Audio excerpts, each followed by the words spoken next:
Hello everyone, this is Seeker Shack. Tired reading alone? Let's read together. Hello, readers. This is Seeker Shack. We are going to start a series which is one chapter a day. Whether you're a student, a professional, or a lifelong reader, here's a place for you. On going with the book, don't believe everything you think.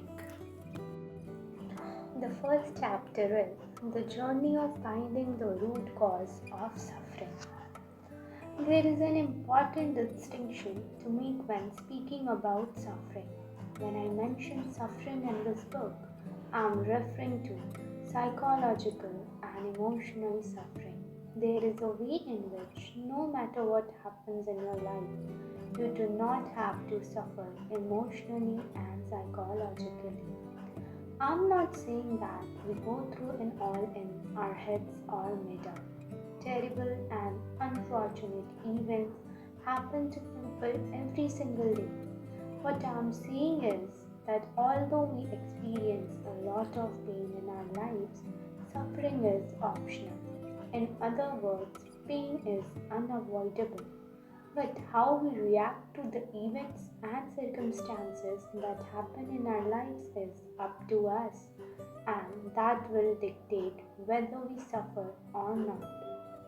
Buddhists say that anytime we experience a negative event in our lives, two arrows fly our way.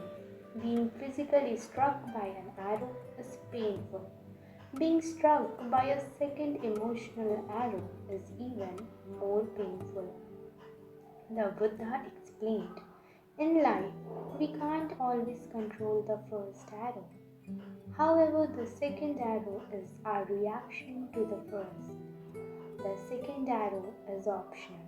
When I first heard of this quote from Buddha a few years back, I was confounded because I understand what he meant. I didn't know how I could apply this in my own life.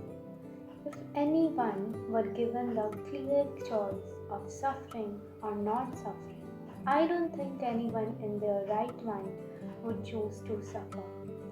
How can I just choose not to suffer? Is there as easy as that? I don't think anyone would be suffering anymore.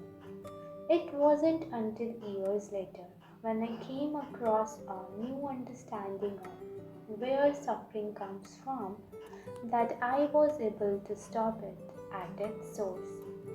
As I began my journey of self-improvement, I came across a myriad of different teachings, studies, and methods to help people overcome their problems. I read dozens, if not hundreds of books, studied psychology, went to therapists, listened to many different thought leaders, tried trying changing my habits, started waking up at 4 a.m., changed my diet, and tried becoming more structured and disciplined. Did shadow work, studied personality types, meditated daily, went on spiritual retreats, followed spiritual masters, and researched different ancient religions. If you name it, I have probably tried it.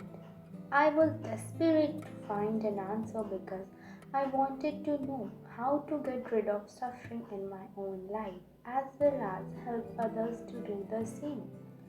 Although some of these things did help me improve incrementally, it didn't stop my suffering. I still always felt extremely anxious, fearful, unfulfilled, irritated, angry, frustrated, and heavy every day. Even after doing all of that, I still didn't discover the answer, and if I'm being honest, I was even more lost than before I started on this quest. I felt purposeless, hopeless, and directionless.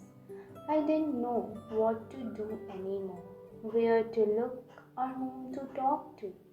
It wasn't until I was in my darkest hour that a glimmer of hope began to lead me to the light.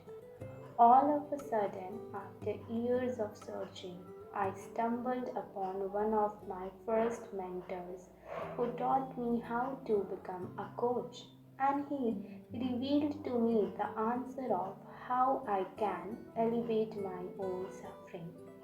The answer I discovered was in the understanding of how our minds work and how human experience is created. The key takeaways from this chapter is although we experience a lot of pain in our lives, suffering is optional.